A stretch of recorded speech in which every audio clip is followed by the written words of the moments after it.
Refonte de la liste électorale.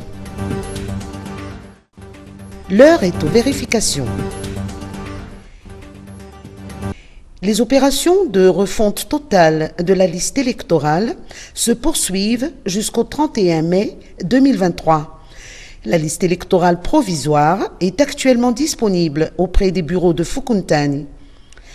Pour le Fukuntani de Manakambaini que nous avons visité aujourd'hui, les résidents ont fait la queue pour consulter la liste électorale, s'assurer d'être bel et bien inscrits dans la liste et signaler les erreurs éventuelles de typographie.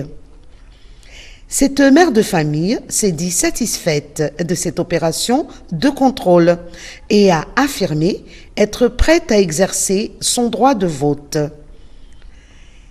L'inscription dans la liste électorale est la condition pour participer aux élections, raison pour laquelle les acteurs politiques renforcent les actions de sensibilisation. Classement et du rank. L'Université d'Antananarivo, 87e meilleure d'Afrique. L'Université d'Antananarivo vient d'être classée 87e meilleure université d'Afrique sur 1104 établissements en lice d'après le classement international et du rank.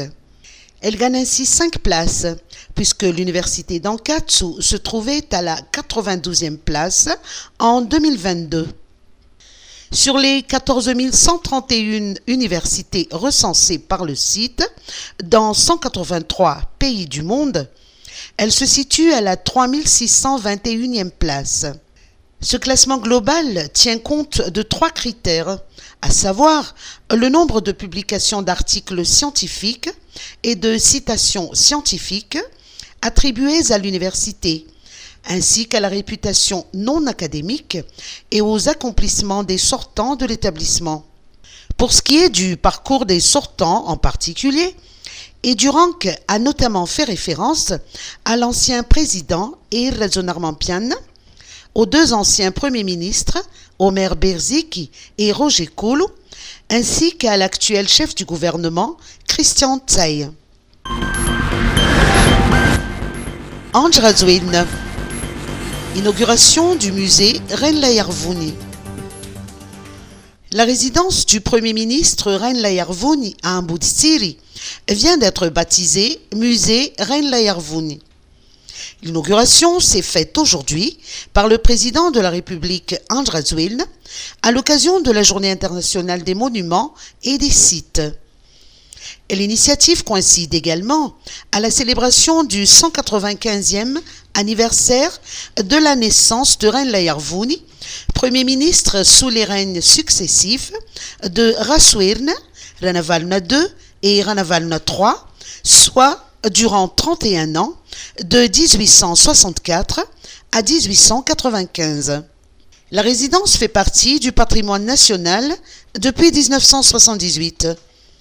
Après 2 longues années de réhabilitation, le musée figure actuellement parmi les sites touristiques à visiter à Antananarivo. Le ministère de la Culture et de la Communication fait savoir que le musée Renlayarvouni sera ouvert au public à partir de demain, 19 avril.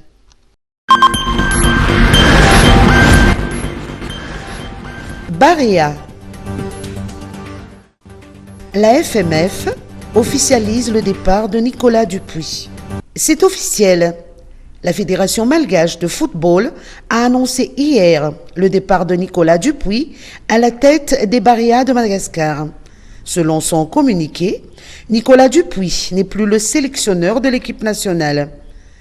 Le nouvel entraîneur sera connu dans les prochains jours.